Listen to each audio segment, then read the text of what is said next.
Bonsoir à tous, est-ce que tout le monde m'entend déjà? Eh ben, bienvenue à la Ruche Rennes, on est très heureux de vous accueillir ce soir pour inaugurer notre lieu. On va prendre un petit temps là, de discours pendant 1 heure à peu près avec différents intervenants. Je vais introduire, donc moi je suis Corentin Kéromène, je suis l'animateur du lieu. C'est moi qui veille au bien-être des petites abeilles qui vivent ici et puis à la bonne gestion de l'espace. Donc je vais vous introduire un petit peu ce qu'est la Ruche Rennes.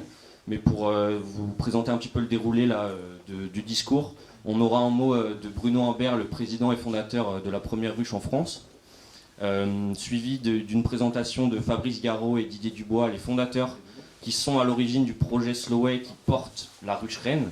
Donc pour en savoir un petit peu plus sur ce projet-là et la vision qu'il y a du coup derrière l'implantation de la ruche Rennes. Toujours dans la lignée sur le projet Slowway, on aura un regard un peu plus technique avec Steven Ware du cabinet Art & Build, justement sur l'architecture de ce que va être ce prochain tiers-lieu. Et puis on clôturera avec un mot de Éric Chalambelval, président de l'UE35, Mouvement des entreprises de France d'Ille-et-Vilaine, ainsi qu'un mot de la fin de notre président de région Loïc Chéné-Girard. Donc voilà un petit peu pour le programme des discours. Et puis après on aura un temps plus informel avec un cocktail du coup au bar là-bas. On remercie d'ailleurs Pernod Ricard pour nous fournir en boisson. Et puis un temps aussi de buffet qu'on installera pendant ce temps-là. À la fin des discours, pour ceux qui le souhaitent, on organisera une petite visite des espaces. Donc n'hésitez pas à nous suivre voilà, à la fin des discours. Donc revenons sur le sujet de la ruche Rennes. L'idée c'est de vous présenter là rapidement l'historique qu'il y a eu donc, depuis octobre. Septembre-octobre c'était en fait le chantier, l'aménagement de l'espace. Donc moi je suis arrivé ici en octobre dans un lieu où il n'y avait rien, j'ai commencé à travailler debout et puis petit à petit voilà, on a essayé d'aménager un espace pour que les premiers coworkers se sentent bien, donc avec à la fois un open space, des salles de bureaux, des salles de réunion et cet espace événementiel qui donne sur la cuisine qui est un espace partagé, qui est finalement l'espace de convivialité entre les coworkers qui seront hébergés dans cet espace, dans ce bâtiment.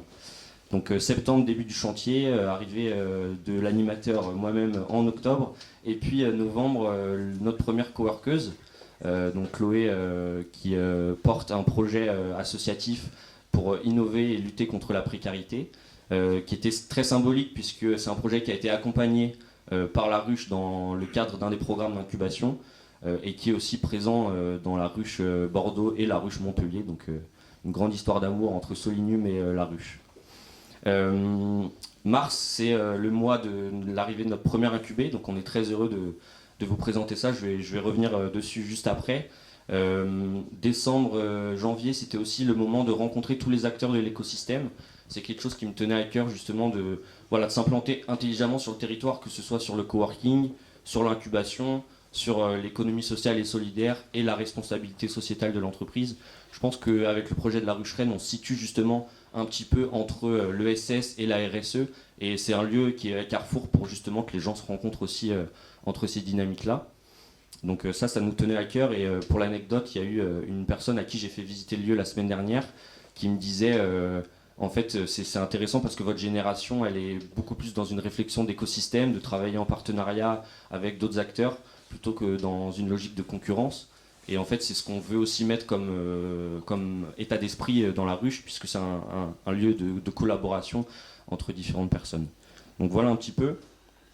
Pour terminer aussi sur la genèse, je voulais remercier tous ceux qui avaient participé au chantier, donc les équipes de Vidéal, que ce soit sur vraiment les travaux, donc avec V35, mais aussi toutes les équipes qu'il y a derrière sur les sujets de communication, de RH, de juridique, et également d'informatique, puisqu'il y a eu toute une implantation qui a été très bien réussie. Donc merci à vous pour cet accompagnement-là. Merci également à Didier Crochet, qui était notre homme à tout faire durant les travaux et qui nous a fait aussi un beau parquet, une belle cuisine. Et Corinne Lepelletier, qui était la décoratrice d'intérieur, qui a pensé un petit peu justement la décoration de ce lieu. Donc voilà pour clôturer sur la genèse. Ce qui fait qu'on arrive aujourd'hui en mars, et avec l'objectif en avril d'accueillir une dizaine de structures dans l'espace et une trentaine de personnes. Donc voilà un petit peu pour l'historique, en tout cas de la ruche Rennes. Pour vous présenter plus en détail un petit peu les activités qu'on propose, On a sur un volet, qui est le volet qu'on a le plus développé aujourd'hui, le coworking, avec un open space qu'on verra par la suite et des locations de bureaux, notamment à l'étage. On a aussi voulu avoir des endroits qui puissent être réservés à l'extérieur, donc avec des locations de salles, des petites, des moyennes et puis cette grande salle événementielle. Pour vous présenter rapidement les quelques structures qu'on a déjà accueillies, on voit qu'il y a déjà une diversité importante de projets, avec par exemple donc, l'association Solénium que j'ai présentée, un indépendant qui travaille sur le café responsable de marque Lita Espresso. On accueille en mars une partie du groupe Réalité, qui est une entreprise à mission qui travaille dans l'immobilier. Donc déjà là, avec 3 profils, on voit un petit peu la diversité de ce qu'on accueille à la ruche.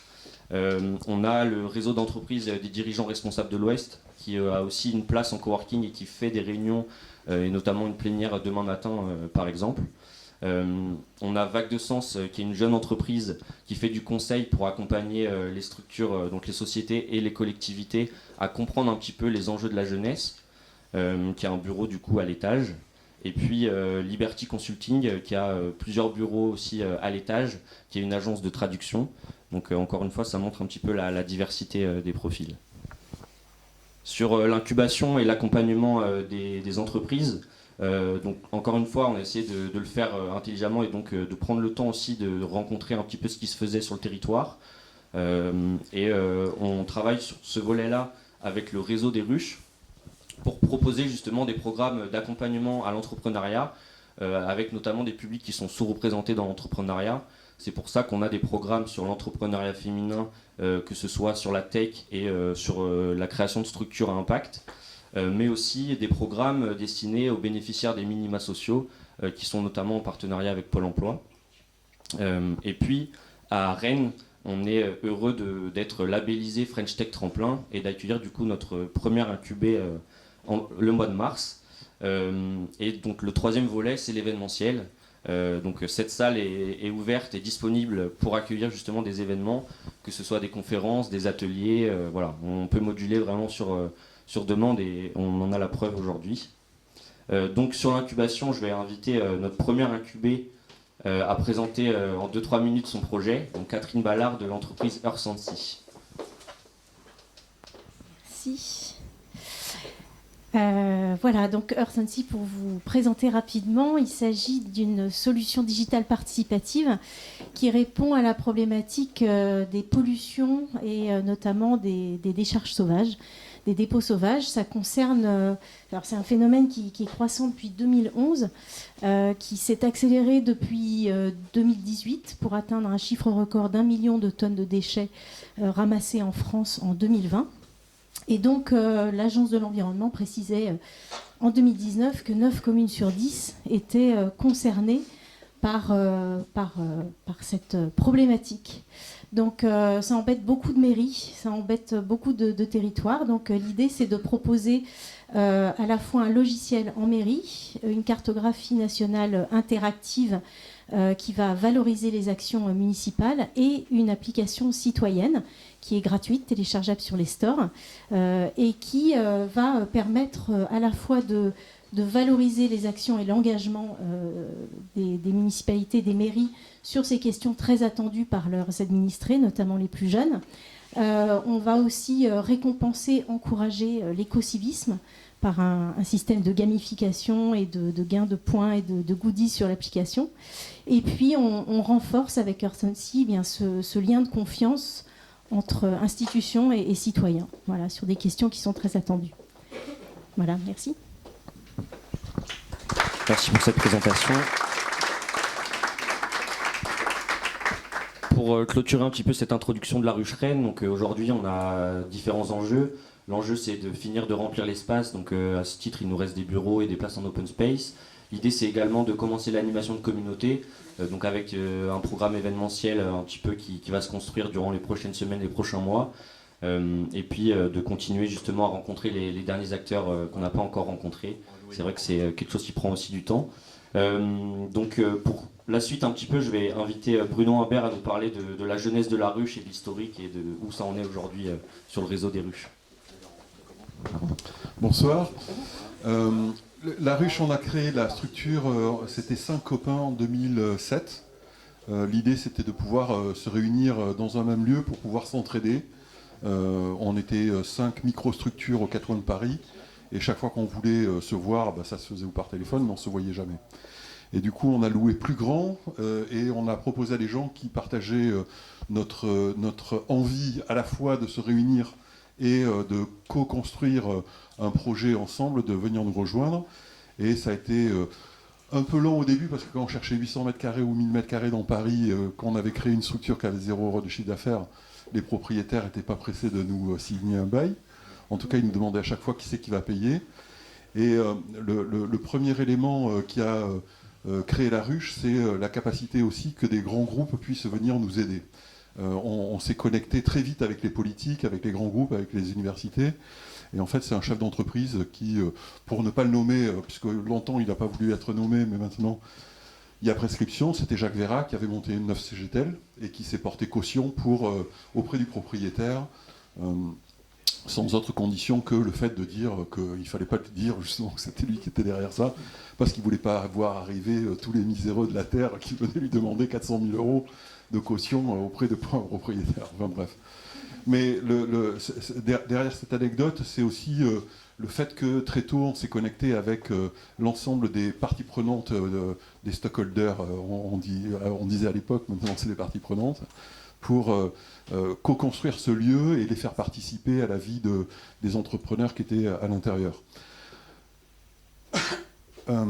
Très tôt, on a eu des gens qui sont venus nous voir en nous disant « j'ai pas d'argent, mais j'aimerais bien être là ». Pour être accompagné, j'ai un projet qu'on trouvait assez intéressant, toujours intéressant, mais on leur disait, nous on a un propriétaire, si tu ne payes pas, suivant le pas de bras, pas de chocolat, tu ne peux pas payer, tu ne peux pas venir. Et on a assez tôt aussi, à ce moment-là, réussi à convaincre des grands groupes de pouvoir financer des programmes d'accompagnement à la création d'entreprises.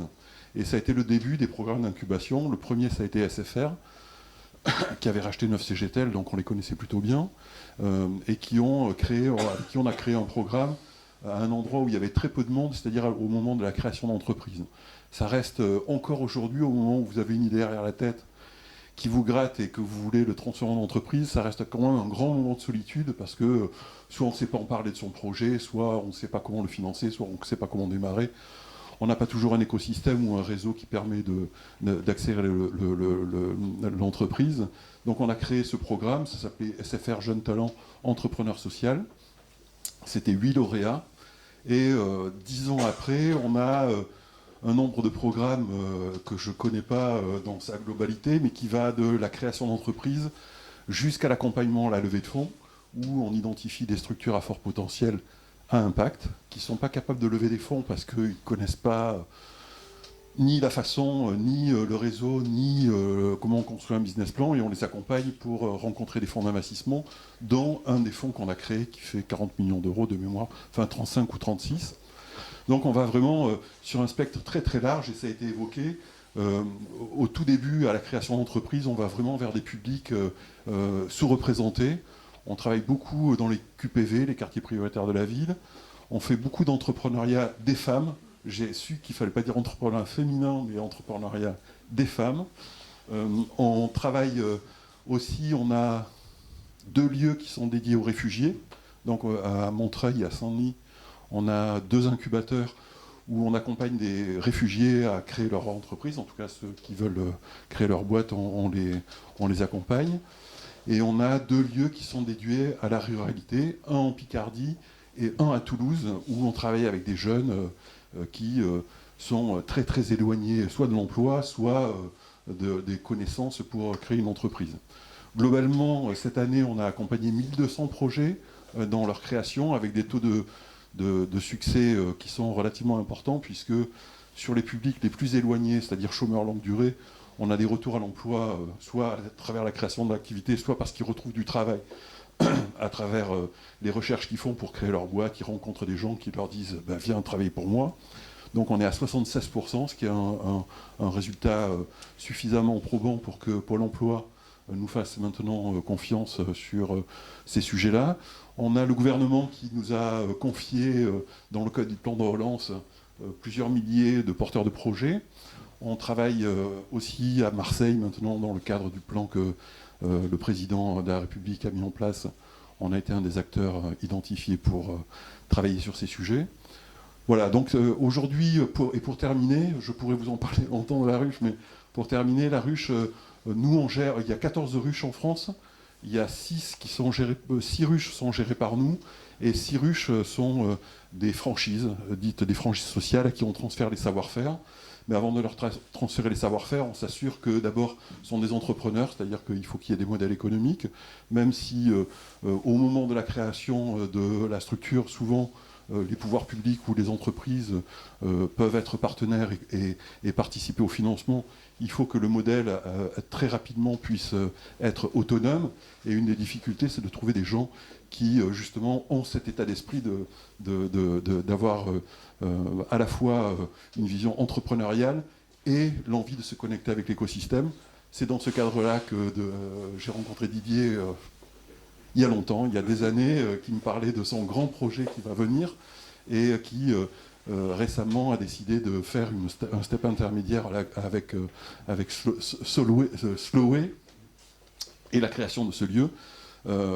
Donc lui cochait toutes les cases, entrepreneur il l'est, l'écosystème il le connaît, les relations, le réseau il l'a, l'état d'esprit n'en parlons pas, puisque c'est quand même vraiment le profil de la success story dans notre univers où il n'y en a pas des milliers de gens qui savent ce que c'est que la dernière ligne du bilan. Enfin, il y a beaucoup de gens qui sont capables de dépenser de l'argent, ceux qui sont capables d'équilibrer un modèle, il y en a un peu moins. Et c'est pour ça que je voulais te remercier, Didier, d'abord aussi d'avoir fait confiance à la ruche, et puis d'avoir créé ce lieu à toute vitesse, avec vraiment dans les premières bases toutes les caractéristiques qui feront que ça sera un lieu dont on sera très content. D'autres vont ouvrir, il y a à Bordeaux. Alors on va de plus en plus vers le gigantisme, c'est une des grandes ruches en province, dans les territoires. Mais à Bordeaux, on va ouvrir un lieu qui va se faire sur 5 hectares avec Léo Lagrange. Et donc c'est une aventure qui se multiplie, qui nous dépasse un peu, qui pose de gros problèmes de croissance parce qu'on l'évoquait sur des sujets qui deviennent incroyablement d'actualité, c'est-à-dire 1 million d'entreprises se sont créées en 2021, donc c'est 18% de plus que l'année d'avant, et c'était déjà 15% de plus que l'année d'avant.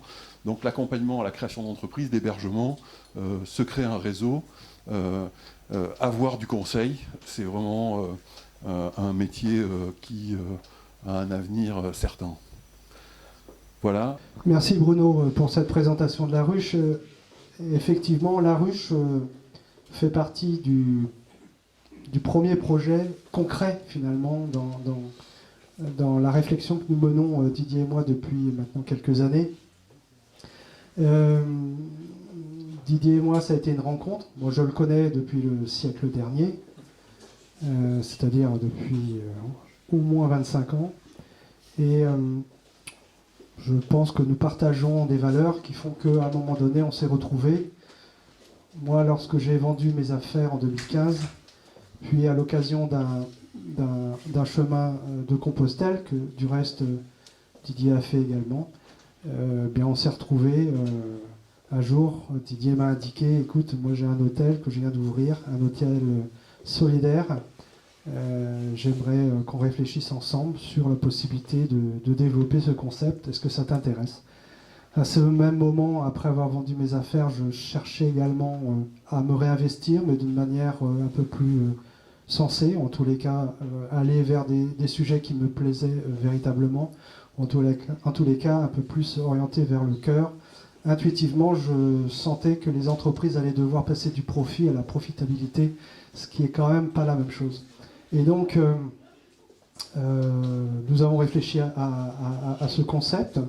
Et puis, de fil en aiguille, en fait, quand on intervient sur ces sujets-là avec le prisme de la RSE, on se rend compte que c'est en fait un sujet vaste, qu'il faut toucher plusieurs champs d'action. Et de cette réflexion précisément sur l'hôtel, on s'est aperçu qu'en fait, on avait quelque part développé une approche, une vision commune, et que cette vision allait pouvoir se traduire au travers d'une structure que nous avons créée à cette occasion. Et donc de cet échange, nous avons créé une structure qui s'appelle Slowway, faire grandir des projets responsables.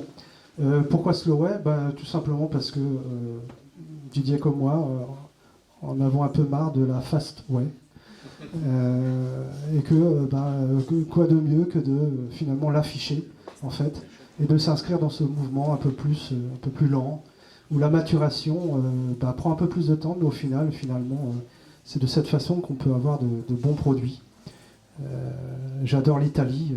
Allez en Italie, vous verrez que les meilleurs produits sont des produits qui ont demandé du temps, de la maturation. Donc notre vision, on l'a traduit en fait avec une petite phrase qui s'appelle « Participer finalement à l'émergence d'une nouvelle économie à impact plus durable en faisant grandir des projets responsables ». Et puis après avoir dit ça, on dit bon, qu'est-ce qu'on fait? Alors, on y va quoi. Et donc on a formalisé un socle fondateur. Donc le socle fondateur de Slowway, c'est de l'éco-responsabilité, c'est social et solidaire, c'est de l'éco-collectif. Ça veut dire viser des objectifs. Ces objectifs sont multiples et se traduisent par des actions. Donc, imaginer et créer des lieux de vie et des écosystèmes durables.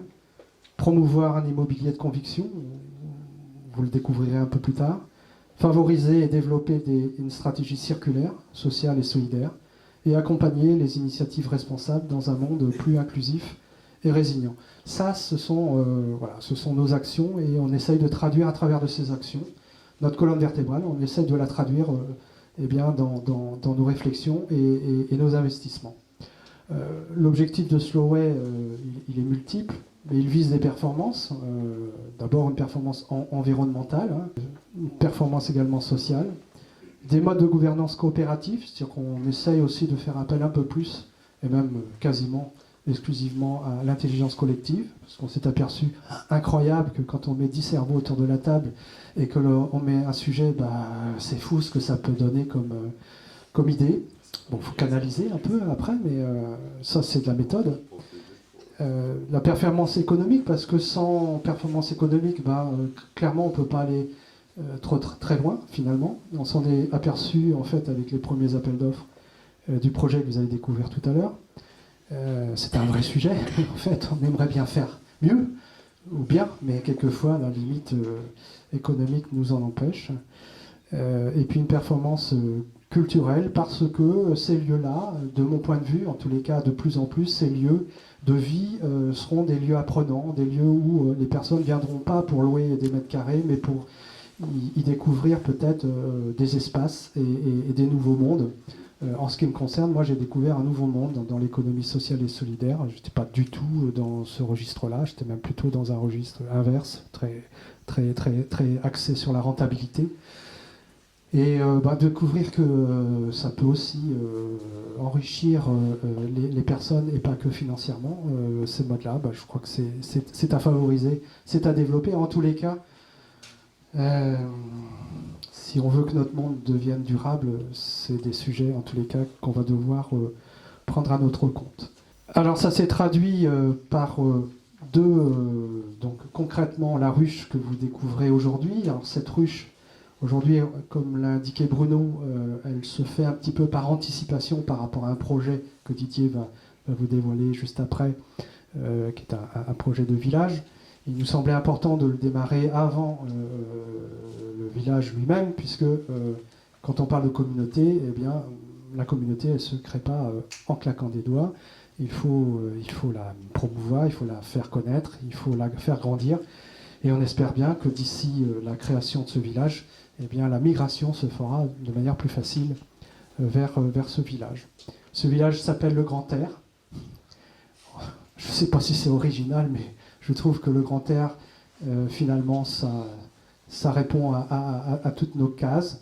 Je ne voudrais pas dévoiler, parce que je crois que ça fait partie de ton intervention. Mais bon, le Grand Air, c'est en dehors de Rennes, c'est juste à côté, c'est pas très loin, c'est à Champy. Le Grand Air, c'est aussi Rennes, voilà. Et puis comme dans ce Grand Air, il y aura la ruche, la ruche. Et puis en plus, on espère être performant, donc la RSE. Bref, il y avait beaucoup de R dans notre mind mapping, ou je sais pas. Enfin, quand on a mené les réflexions, il y avait beaucoup de R. Donc on s'est dit le Grand R, ça peut être que bien. Voilà, je vais passer la parole à Didier pour la suite et la présentation du village. Merci, bonsoir à tous. Merci à tous d'être présents. C'est un moment important pour nous puisque c'est le démarrage d'un grand air. C'est vrai que, évidemment, on a beaucoup réfléchi au nom du projet puisque l'extension de la ruche pour nous, c'est ce qui est important et c'est qu'un début. Comme l'a expliqué Bruno tout à l'heure, quand il a démarré, moi je l'ai connu la ruche, c'était petit, un immeuble, il n'y avait pas grand-chose. Aujourd'hui, c'est un bel accompagnement, une belle structure. Il n'a pas tout raconté parce que normalement il est bavard, hein, mais là il n'a pas tout dit avec tout ce qui est incubateur, les projets. Il y en a beaucoup et c'est plutôt encourageant. Et c'est pour ça que pour nous, démarrer ici, c'était bien. On sait que la ruche, c'est d'abord créée avec toutes les abeilles qui sont à l'intérieur, donc on en a déjà pas mal. Et on espère en avoir encore plus pour le projet qui va être transféré sur le grand air. Alors le grand air, pourquoi la réflexion, c'était de se dire aussi, pour nous, dans le projet du village, de la communauté, c'était un endroit où on se sent bien, où on respire bien, où l'air est bonne. Et donc, c'est un vrai bol d'air. C'est aussi un lieu pour des engagements responsables, comme l'a dit Fabrice. Responsable, c'est un R aujourd'hui, je pense qu'on doit l'assumer nous-mêmes et pour nos enfants et pour l'avenir. C'est un lieu où on peut respirer. Un lieu respirer, c'est-à-dire qu'il fallait un environnement pour nous qui soit vert. Il fallait qu'il y ait également, quand on est à l'intérieur d'un bureau, à l'intérieur d'un restaurant, on sente l'air. L'air, c'est le bois, c'est tout ce qui est naturel. Et c'est la qualité de l'air qui, pour nous, était important aussi dans le projet. C'est un endroit où on peut se réunir. Donc c'était aussi, évidemment, l'intérêt de la communauté, à partir du moment où on est dans les mêmes valeurs. C'est un endroit où on se respecte. Donc c'était important aussi, puisqu'on écoute l'autre. On est dans l'attention de la façon dont on le dit et on le reçoit. C'était un endroit pour se ressourcer. Et puis évidemment, dans le tout, c'est un endroit où on peut se restaurer. Voilà. Donc, et pour nous, le R était forcément assez logique, puisque c'est la ruche, c'est Rennes. Donc ça avait tout son sens.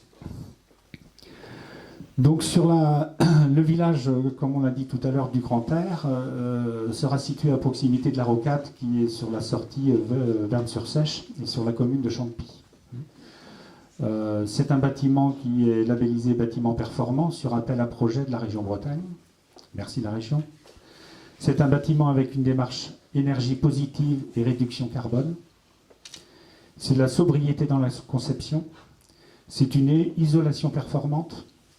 C'est une énergie à 100% renouvelable et ce sont des matériaux biosourcés qui est un stock de carbone. Donc, avec Fabrice, on s'est dit qu'il fallait absolument que si on aligne logique, c'était des valeurs sociales, c'était des valeurs environnementales, et les deux, il fallait une corrélation. Je suis issu, et grâce à mon équipe aujourd'hui, j'ai heureusement, et j'en suis très heureux, et surtout de tous mes collaborateurs, un groupe comme En Entreprise Adaptée qui est présent pratiquement sur le territoire national. Aujourd'hui, nous sommes 400. Je pense que dans nos projets, d'ici l'année prochaine, on sera 600. Et on sera présent pratiquement sur tout le territoire national. Donc, c'est mes équipes qui me poussent, presque. Des fois, je dis ça, je préfère, parce que c'est moi aussi qui les amène. Mais cette valeur sociale, pour moi, elle est importante. Mais plus ça allait, plus on parlait de la RSE. Et je ne me voyais pas avancer sans tenir compte de l'environnement. Enfin, protéger nos ressources, notre planète. Qu'est-ce qu'on fait de nos ressources ? Pourquoi il y a des déchets. Et c'est vrai qu'avec Fabrice, quand on a changé ensemble, il m'a dit écoute, si tu vas plus loin, je t'accompagne. Et forcément, à deux, on est plus fort. Et donc, on fait une bonne équipe. Les axes principaux entre Vidéal, qui est l'anagramme de valide, on est vraiment dans l'ADN handicap. Et puis la partie Slowway, qui est vraiment toutes les réflexions, les projets qui nous amènent vers une slow life. Je trouve que c'était important pour nous. Donc le projet, évidemment, démarrant d'un hôtel et après d'un village, a donné pour nous du sens, un espace de vie. Donc c'est une communauté de valeurs, sociale, inclusive et environnementale. Et l'idée, forcément, c'était de regrouper tous les services et activités de proximité. C'est surtout un lieu de partage avec un intérêt commun sur la volonté de s'engager et s'impliquer sur une démarche à impact social et environnemental. Les entreprises qui seront sur le Grand Air auront nécessairement dans leur statut, c'est l'un des intérêts aussi, ou objet social, un fort impact. L'objectif pour nous, c'était vraiment que toutes les entreprises qui viennent sur ce site puissent être dans cet engagement. Et pour pouvoir assumer cet engagement, nous devions être propriétaires de tout. Je le dis parce qu'on peut se dire, tiens, c'est un projet foncier, patrimonial. Oui, on peut le voir comme ça. Mais c'est vrai que pour nous, si on voulait vraiment pouvoir avoir une communauté, avoir des services, et surtout s'assurer que toutes les entreprises, collectivités ou associations qui sont sur ce site sont sur des valeurs avec des engagements, donc statut, pour nous, à partir du moment où il y a un statut qui est comme mission, entreprise à mission ou d'autres, ou coopérative, ça a du sens, ou quand un objet, vraiment une vocation de vouloir améliorer l'aspect environnemental ou social, ça avait du sens. Donc pour contrôler tout ça, il fallait qu'on soit propriétaire et qu'on puisse faire que de la location. Si on voulait également proposer du service, avoir des loyers les moins élevés possibles, il fallait qu'on soit les propriétaires. Donc c'était pour nous difficile parce qu'on n'est pas des promoteurs. Mais bon voilà, c'était un challenge qu'il fallait lancer et aujourd'hui, eh bien, on fait tout pour. Donc sur ce village, tout est évidemment un lien. Donc on a un endroit précis qui est important, qui est un hôtel, qui ne sera pas Ara Hotel, qui sera Osmo Hotel. Osmo, pour nous, ça avait du sens parce qu'on cherchait un endroit bien dormir, bien vivre, bien se recueillir, et qu'Osmos, Osmo Hotel pour nous avait du sens. Donc c'est un hôtel où on aura vraiment un mixte appart-hôtel, chambre, on aura même des chambres de 6-8 lits. Vous voyez, c'est vraiment un mix de tout pour donner l'opportunité d'avoir des prix de chambre qui ne soient pas très chers. On voulait faire un mix de tout, voilà, pour que vraiment on puisse aider des jeunes éventuellement qui ont difficilement trouvé des endroits pour dormir, puisqu'ils le sont habitués. Alors Saint-Jacques-de-Compostelle nous a fait expérimenter, mais c'est vrai que dans les refuges, mais on trouvait que voilà, pour des jeunes, c'était bien. Donc une cuisine partagée, pour qu'on puisse tout partager. Donc c'est un lobby, c'est un bar, c'est un espace bien-être, évidemment, hein, avec des salles de réunion et des rencontres. On a forcément aussi la restauration, c'était logique. Donc pour nous, important de trouver un restaurateur qui respecte évidemment nos valeurs. On a une crèche, donc partage de terrasse évidemment.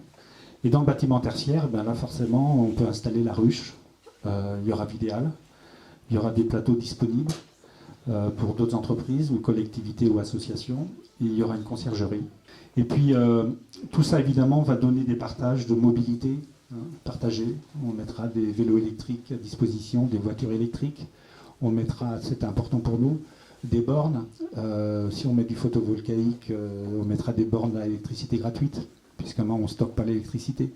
Tous ces projets-là voilà, doivent permettre à tous ceux qui participent et qui seront sur le site de pouvoir profiter de tous les services. Et puis c'est le partage de la ruche, des expériences. Et puis pour finir, on espère, puisqu'on va encore plus loin, c'est qu'on puisse à un moment construire le palais de l'impact. Voilà. On a une petite réserve foncière. On pense que c'est un moment, c'est important d'avoir un endroit exemplaire dans la construction, qui respire vraiment une envie de communiquer. Et donc on a prévu, une fois qu'on aura avancé, un endroit avec vraiment de l'exposition, de la conférence, qui peut être culturelle, mais surtout sur l'impact, avec Agora. Et ce sera un lieu de rencontre. Voilà. Et qui, pour nous, on le souhaite, soit un exemple. Ce qu'on veut, c'est que les entreprises, les collectivités, puissent venir au village, au grand air, et de se dire, voilà, c'est réalisable, on peut le faire. Tout va loin dans la réflexion, c'est de se dire que tous les services sont d'abord en priorité sollicités aux entreprises d'insertion, aux entreprises handicap. Ça existe. Les produits, pareil.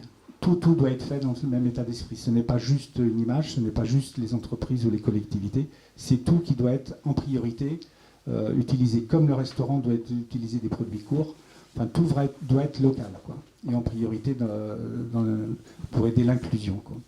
Donc voilà, donc ce village-là, il est prévu début 2024. Aujourd'hui, on a pratiquement 60% d'occupés déjà. Donc on est plutôt confiant. On est convaincu que est attaché à ce que ce soit une entrée. Alors on sort de Rennes, mais on va vers Verne, on va vers Champy. C'est peut-être pas un hasard qu'il y a le bois de Sevres à côté, donc toute construction de bois. On espère que ça donnera des idées, et peut-être à Rennes Métropole, qui, on le sait, a cette conviction, hein, comme le conseil régional, d'aider des projets comme les nôtres. Nous avons travaillé l'hôtel avec François Pommier, l'architecte de Rennes. C'était pas facile parce qu'il y a déjà quelques années, on a été ralenti avec le Covid, donc on avait mis en stand-by. Et puis après, quand on a voulu travailler la partie tertiaire, restaurant, tout, on a encore voulu aller plus loin. C'était pas facile. Il n'y a pas beaucoup de personnes aujourd'hui encore très compétentes dans la construction de bâtiments tels qu'on le souhaitait, puisqu'on avait mis un cahier des charges très élevé, largement au-dessus de la réglementation aujourd'hui. Donc on a sollicité le cabinet Art & Build pour respecter le cahier des charges de Slowway. Voilà, donc le cabinet Art & Build, c'est par ses expériences sur les bâtiments biosourcés, sa spécialité en économie circulaire et construction bois. Il fait partie des principaux protagonistes de l'architecture écologique en Europe. Et je vous présente Steven, je suis très heureux qu'il soit présent aujourd'hui. Merci pour cette introduction très très touchante. Désolé pour la photo, c'était moi il y a 30 ans, un début de carrière. Donc l'architecture, ça te donne un coup de vieux. Merci Fabrice Didier pour cette invitation de vous accompagner ce soir et aussi dans ce projet qui est assez ambitieux. Je pense qu'en tout projet aujourd'hui, étant donné la turbulence qu'on est en train de vivre de toutes sortes. Comme Didier a bien dit, Art & Build, ça fait maintenant 30 ans qu'on existe. On est basé à Bruxelles, Paris, Luxembourg, mais on travaille un peu partout en Europe. On est connu principalement pour nos bâtiments santé, les hôpitaux, etc. Mais depuis une dizaine d'années, on s'est focalisé sur les bâtiments écologiques. On a réalisé un très très grand bâtiment à Bruxelles, 90 000 m². Tous les traitements des eaux grises, noires sont faits par un système de lagunage dans l'intérieur du bâtiment. Donc on est vraiment précurseur. On essaie d'être précurseur et puis depuis ce mouvement écologique, on essaie de donner un peu de structure. Pourquoi on fait ça et comment est-ce qu'on peut être cohérent? Parce que c'est pas la peine de faire un bâtiment magnifique, mais on découvre après que c'est un bâtiment avec un bilan carbone absolument catastrophique. Donc beaucoup de notre recherche, la structuration de notre cabinet aujourd'hui est basée sur l'identification des différentes pistes et le travail identifié au sein de notre lab pour essayer de nous donner les outils pour faire converger les différents éléments. J'étais biologiste de formation avant de faire l'architecture. En arrivant à l'école, je découvre que le bâtiment et l'architecture est dominé par cette idée de la machine à vivre. Donc c'était le modernisme, c'était le XXe siècle, le siècle de guerre et de guerre. Malheureusement, les guerres sont toujours avec nous, mais c'était béton et acier. Et les charpentiers, la connaissance, le savoir-faire du bois, sont partis faire les tranchées dans le nord de la France et puis ils ne sont pas revenus. Donc on a perdu d'un trait un très très grand savoir-faire. Et le remplacement, c'était béton, qui est devenu le fleuron de l'industrie française, très bien, et l'acier, mais malheureusement, on a complètement oublié ce que c'était de construire avec le vivant à côté, le vivant pour produire les éléments dans lesquels on va chercher à utiliser, à trouver la matière nécessaire pour la construction de notre habitat. L'autre chose, c'était aller aux écoles d'architecture, quand on parlait de organique, quand on a parlé du vivant, etc., c'était en général, Gaudi et compagnie, c'était ce côté très viscéral, c'était une approche très formelle par rapport à ce que c'était le vivant. Et ce n'était pas vraiment la fonctionnalité et la philosophie du vivant, parce que le vivant a une philosophie, je vais en revenir.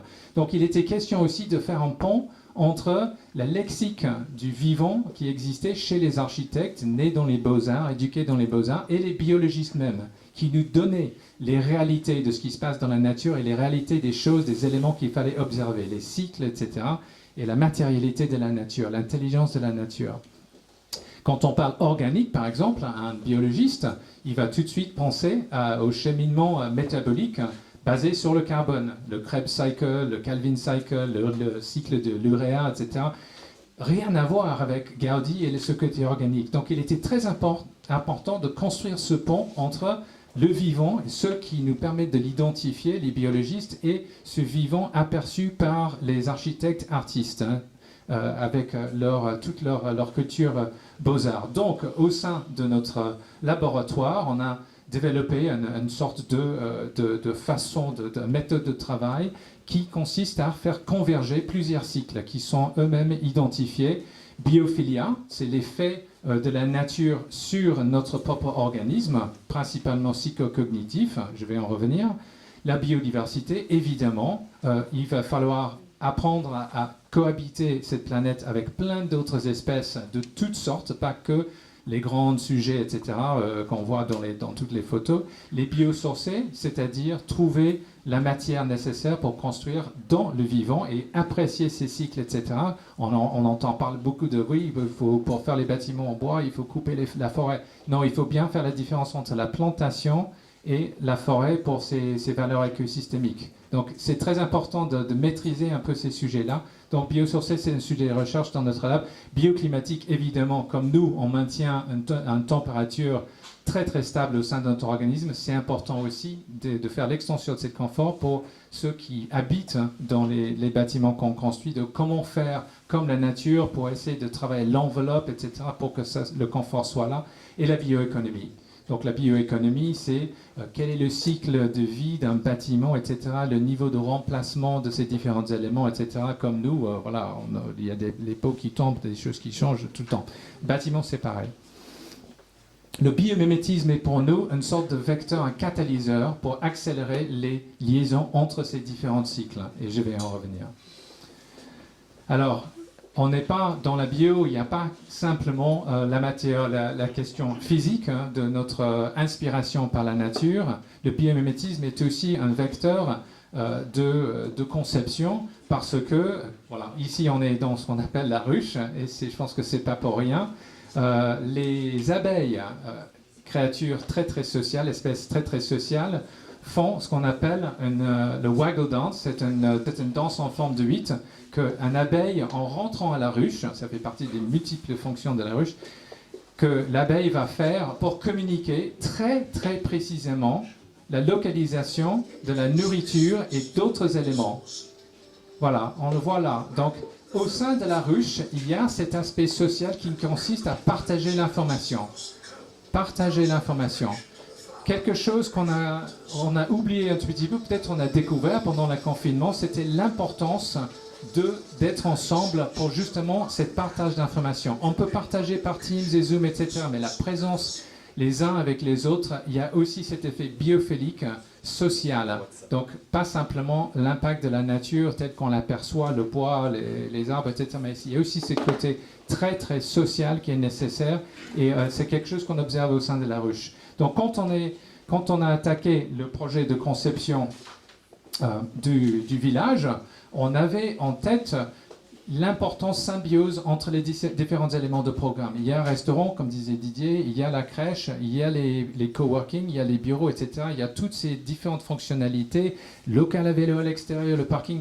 Comment faire en sorte que tous ces cycles-là se convergent et que dans l'architecture, on construit le vide quand même, on utilise la structure pour construire le vide, les espaces où l'équivalent des abeilles, nous, on se voit. Important d'identifier quelle est la nature de chaque vide et quels sont les différents éléments qui se convergent pour que l'expérience soit vraiment là et qu'on multiplie les différents endroits où on peut avoir des contacts avec les uns et les autres.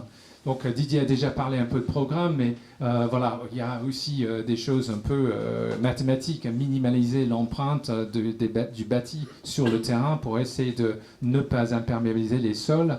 La maîtrise programmatique, réversibilité. Bon, la résilience commence avec la capacité de faire autre chose avec un bâtiment.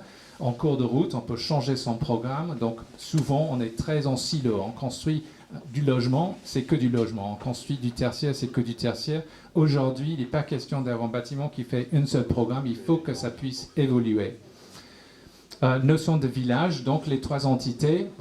En général, quand on parle justement architecture, c'est très en silo. Ici, la convergence de ces différents éléments de programme pour la création du village était vraiment au cœur de notre préoccupation. Bioclimatique, l'effet, l'ombre portée d'un bâtiment sur un autre, etc. Les bâtiments sont positionnés vraiment pour optimiser la présence de tous les volumes et tout ce que ça représente. Et puis l'emploi des matériaux biosourcés. Donc, principalement le bois, le porte-drapeau. Aujourd'hui, les éléments biosourcés, mais il y a d'autres éléments biosourcés qui sont prévus dans ce projet. Voilà, donner une petite idée de ce que notre projet donne vu de l'air. Donc voilà, on voit un peu la proximité. Il est important qu'on est vraiment dans une zone entièrement piétonne, etc. Donc on est assez loin de la présence de la voiture. Important aussi, aujourd'hui, on rentre dans la phase projet où on commence à choisir les différents matériaux qui vont être mis en œuvre. Donc, on est allé faire une visite justement d'une usine, d'une scierie pour regarder. Il faut être optimiste. Pardon, le mot que je cherche, c'est il faut être. Non, pas optimiste. Non, opportuniste, pardon. Quand on est biomiméticien, parce que quand on cherche des matières biosourcées, on a vu des magnifiques planches en châtaignier. On se disait, oui, c'est châtaignier, c'est forcément local. Non, en fait, c'est du châtaignier qui souffre d'une maladie qui s'appelle l'encre. Et c'est le châtaignier qui vient de la région parisienne. Ok, bon, est-ce que c'est local? C'est le bois européen, c'est la nature qui nous donne tout ça. Du moment que le bilan carbone est favorable, on prend. Il faut accepter aussi que parfois, il faut que la nature qui nous donne des cadeaux, il faut aller avec. Donc, on a visité cette scierie, on a vu le châtaignier. Je pense que c'est probablement le châtaignier qui sera retenu. Un arbre en essence absolument magnifique pour ses propriétés sensorielles, aussi bien qu'esthétiques et techniques. Sur le plateau, il y aura beaucoup de bois apparent. Pourquoi? Pourquoi mettre en œuvre de la matière qu'on ne sait pas nécessaire? Aujourd'hui, on sait construire les bâtiments, notamment tertiaires, avec beaucoup de bois apparent. Le bois a un impact, j'ai parlé de la biophilie tout à l'heure. La biophilie, c'est cet impact d'un élément qui nous rappelle de la nature. Le bois fait partie de ces éléments biophiliques. L'impact, c'est quoi? C'est 10% de réduction de stress, 10% de réduction de la pression systolique, 10% de la rapidité de battement de cœur, 10% de moins de taux d'absentéisme, 10% de plus de productivité. Dans toutes les recherches qui ont été faites au niveau international, on tombe toujours sur les 10%. Dans les écoles, 10% d'amélioration de productivité chez les enfants. L'élément biophilique est très très important. Donc, on expose un maximum de bois pour profiter justement de cet effet, de cet impact biophilique. Ce qu'on montre ici, c'est le résultat de plusieurs générations maintenant de bâtiments en bois, avec l'intégration justement des différents éléments. On essaie de rendre apparentes les différents services, les différents réseaux. On essaie d'énoblir un peu le brut. Voilà, une dernière image pour montrer un peu le pignon. Ce n'est pas la plus belle image, ce sont des images du permis de construire. Donc voilà, j'espère qu'on va pouvoir vous présenter une vraie maquette quand on aime sous peu. Donc de rentrer plus dans le détail. Une dernière chose, un bâtiment tertiaire aujourd'hui, normalement, devient redondant dans 20 ans. Dans 20 ans, on le met à la poubelle. Je suis en train de voir les projets que j'ai faits en début de carrière démontés, démolis. Quelle catastrophe, quel gaspillage. Donc aujourd'hui, quand on construit un bâtiment, et ça sera le cas pour le projet ici, on va utiliser les éléments qui ont fait l'objet déjà d'une analyse. Qu'est-ce qu'on peut faire pour valoriser les dalles de CLT, les dalles en bois, les planchers en bois à la fin de leur vie? On a créé un amphithéâtre éphémère avec justement ces mêmes types de planchers, avec un algorithme qui permet de scier, c'est du biomimétisme, mais je ne vais pas aller dans le détail, c'est inspiré par l'os d'oiseau. Bon, en fait, on prend les planchers, on les cintre et on fait une nouvelle construction qui est encore plus beau que simplement le bête plancher. Donc la deuxième vie de l'arbre, première vie c'est la forêt, deuxième c'est le bâtiment, troisième vie c'est encore autre chose. Donc ce bâtiment a été conçu pour être démonté et réutilisé à la fin de sa vie. J'espère que sa vie va être très très longue. Voilà, donc la naissance nous attend et avec ce mot-là, je passe la parole. Merci beaucoup. Merci. Je vais laisser la parole à Eric. Eric, c'est comme Bruno, c'est des personnes que je côtoie depuis longtemps, qui sont comme moi engagées sur des fortes valeurs. Président de la Feuille d'Érable, entreprise d'insertion, entreprise adaptée aujourd'hui aussi, membre actif de DERO, dirigeant responsable de l'Ouest, avec qui on travaille ensemble, c'est un bonheur. Et puis qui a présidé le club Inclusif 35, évidemment, pour ceux qui connaissent, on est très attaché à l'inclusif. Et puis aujourd'hui, président de MEDEF 35, donc je pense que c'était l'opportunité de nous transmettre un petit mot. Merci beaucoup Didier, tu as déjà tout dit, donc je vais peut-être ne rien dire, c'est formidable. Ben, je suis ravi en tout cas d'être là ce soir parce que d'abord c'est un projet entrepreneurial et vous l'avez beaucoup dit, et un projet d'entrepreneur du territoire. Vous êtes des gens du territoire. Si ça avait été un truc de Paris qui nous tombe sur le dos, je pense que les Bretons, n'est-ce pas Louis, qui ne sont pas le genre à accepter que les choses de Paris nous soient imposées. Donc ça vient du territoire en réalité, ce que vous êtes en train de faire, et c'est un projet à long terme. Et le Slow Way, c'est quelque chose qui parle vraiment, je crois, à beaucoup d'entre nous. Alors effectivement, on dit économie sociale et solidaire d'un côté, monde économique de l'autre. Vous savez combien je milite depuis des années pour dire qu'il n'y a pas deux mondes. D'un côté, le monde de l'économie sociale qui serait vertueux, et de l'autre, le monde de l'économie classique qui serait les vilains capitalistes qui ne pensent qu'à faire du profit. Et j'entendais Consponville il n'y a pas très longtemps, qui m'a éclairé incroyablement parce que on disait mais oui, mais c'est la générosité qui est importante. Vous êtes généreux quand vous faites de l'inclusion comme nous faisons nous. Non, on n'est pas généreux. On est solidaire, c'est pas pareil. Et la solidarité, c'est pas la générosité. La générosité, c'est je prends 1 euro, je le donne à quelqu'un qui tend la main parce qu'il en a besoin, à juste titre. Je me défais d'1 euro, je suis plus pauvre. Je donne 1 euro à quelqu'un qui est un peu plus riche d'1 euro. C'est la générosité, c'est pas de la solidarité. La solidarité, c'est la convergence des intérêts. Et pour faire de la solidarité, il faut faire du profit qu'on doit réinvestir. Et c'est ce que vous faites. Et quand vous disiez, oui, on fait de l'immobilier, et qu'à un moment donné, un projet de, combien tu disais 20 millions 20 millions d'euros. Vous êtes des entrepreneurs qui prenaient des risques. Des risques avec comme but la solidarité. Mais pour atteindre cette solidarité, il faut bien qu'il y ait de la rentabilité et du profit.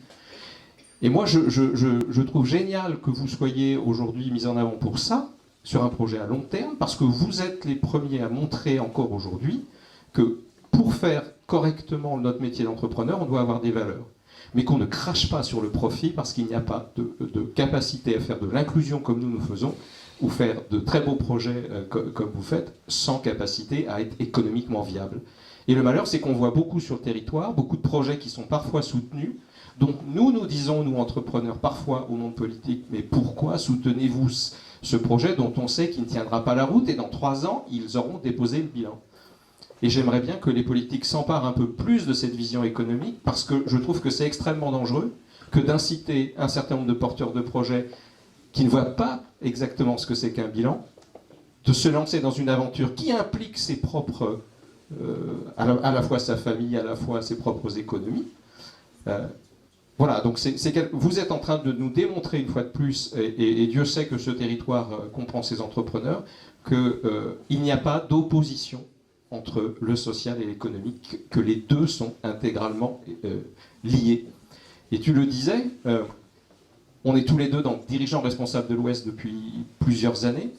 Quand je vois combien les entrepreneurs du territoire d'Ille-et-Vilaine comprennent que l'engagement est nécessaire et que le monde tel qu'il va aujourd'hui, la transition ne se fera pas sans eux, elle ne se fera pas contre eux, elle ne se fera pas sans eux, elle se fera avec eux.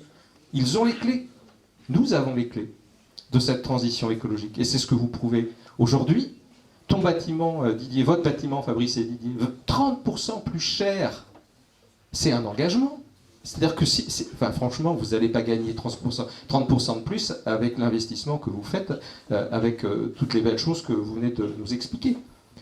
Donc nous sommes des gens engagés, les entrepreneurs du territoire, et tu le disais, le MEDEF d'Ille-et-Vilaine, c'est plus de 3500 adhérents aujourd'hui, qui ont porté, évidemment, un entrepreneur inclusif comme moi, humblement à leur tête, mais qui ont aussi, il y a quelques années, parce que tout ça est quelque chose qui mûrit depuis très longtemps et qui se construit depuis très longtemps, ont décidé de créer le Club des entreprises inclusives, que j'ai eu la chance de présider plusieurs années, que je préside d'ailleurs toujours.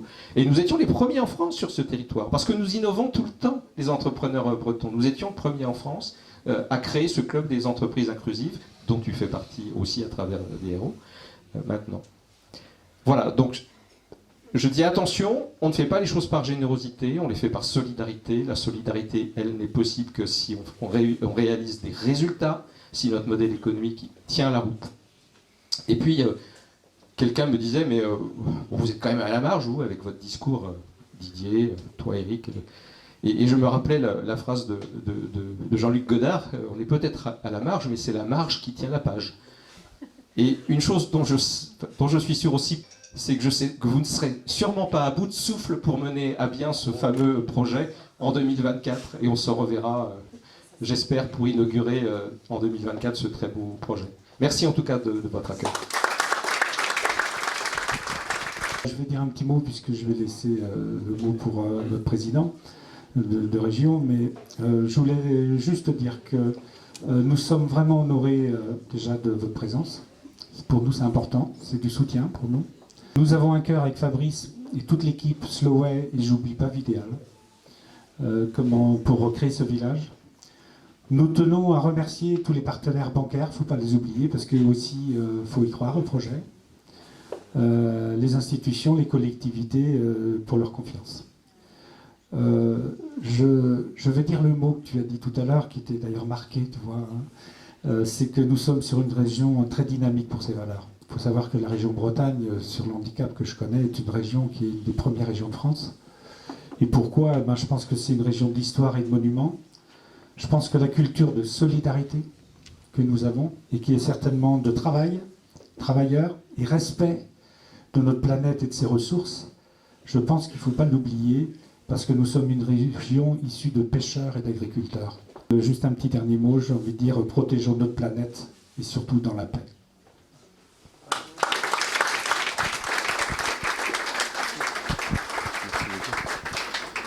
Bien, bonsoir à tous et à toutes. Après tout ce qui a été dit là, je ne vais pas pouvoir ajouter grand-chose.